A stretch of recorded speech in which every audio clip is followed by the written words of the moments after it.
తెలుగు రాష్ట్రాల్లో అమలవుతున్న ఉచిత పథకాల అమలుపై నెల్లూరు జిల్లా ప్రజలు భిన్నాభిప్రాయాలు వ్యక్తం చేస్తున్నారు.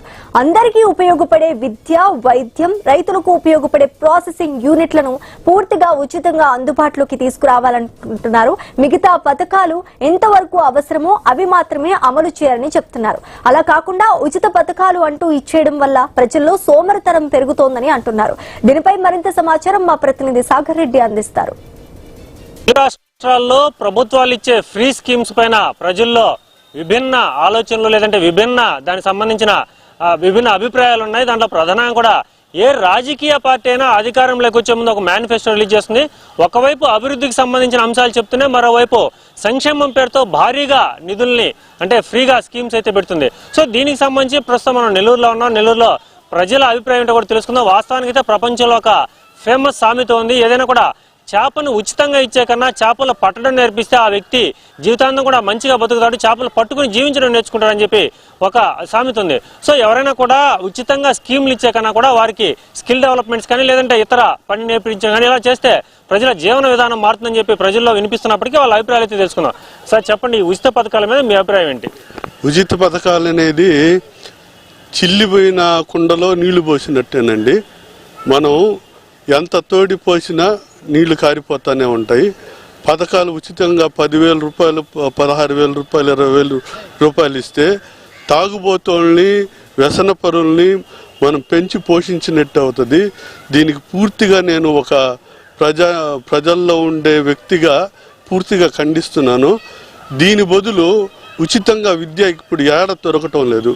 నాణ్యమైన విద్యని నేర్పించి నైపుణ్యాలను పెంచి ఫ్యాక్టరీలని డెవలప్మెంట్ చేసి ఏ సమయానికి ఏ పంట వస్తుందో ఆ ఫ్యాక్టరీలు, ఉదాహరణకి టమాటా అనేది ఒకరోజు 200 రూపాయలు అయిపోద్ది, ఒకరోజు 10 రూపాయలు అయిపోద్ది, ఒకరోజు రైతు పారబోస్తాడు.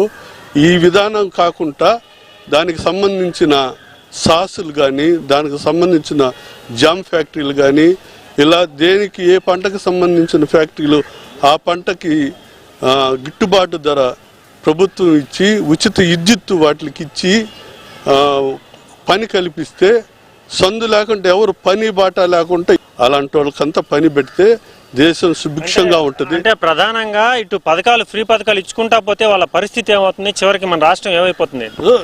చూడండి, ఇక్కడ మీరు ఒక గంట ముందరో ఎప్పుడో వస్తే ఫ్రీగా భోజనాలు, ఫ్రీగా ఎవరో వాళ్ళ పిల్లకాయలకి డబ్బులు వేస్తే తినేసి తాగేసి పార్కులు వాళ్ళకి ఆవాసాలుగా అయిపోయి నేరాలు పెరిగిపోయి ఘోరాలు పెరిగిపోయి దాని మీద నాశనం అయిపోతుంది ప్రపంచం.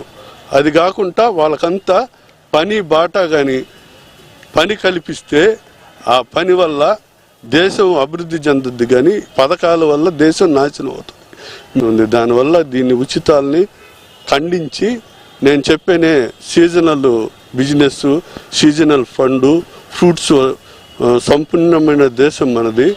3 పంటలు పండే భూములు ఉన్నాయి. వాటిని ఉపయోగించుకొని వాటికి దగ్గర ఫ్యాక్టరీలు పెట్టి అందరికి పని కల్పిస్తే ఉచిత పథకాలు అనేది దూది పింజల్లాగా ఎగిరిపోయి ప్రభుత్వాలు నిరంతరం అదే స్థిరమైన ప్రభుత్వాలు ఏర్పడతాయి. స్థిరమైన ప్రభుత్వాలు ఎందుకు లేదంటే పని బాట లేకుండా సౌమ్యోర్పోతులను చేసి వాడెక్కువ పథకాలు ఇస్తాడంటే వాడికి ఓటేసి, వీడెక్కువ పథకాలు ఇస్తాడంటే వీడికి ఓటేసి మైండ్లు పనిచేయటంలా పిచ్చి మందు దాగి, పిచ్చి గంజాయి దాగి ఈ ఉచిత పథకాల వల్ల దీనికి అంతా కారణం.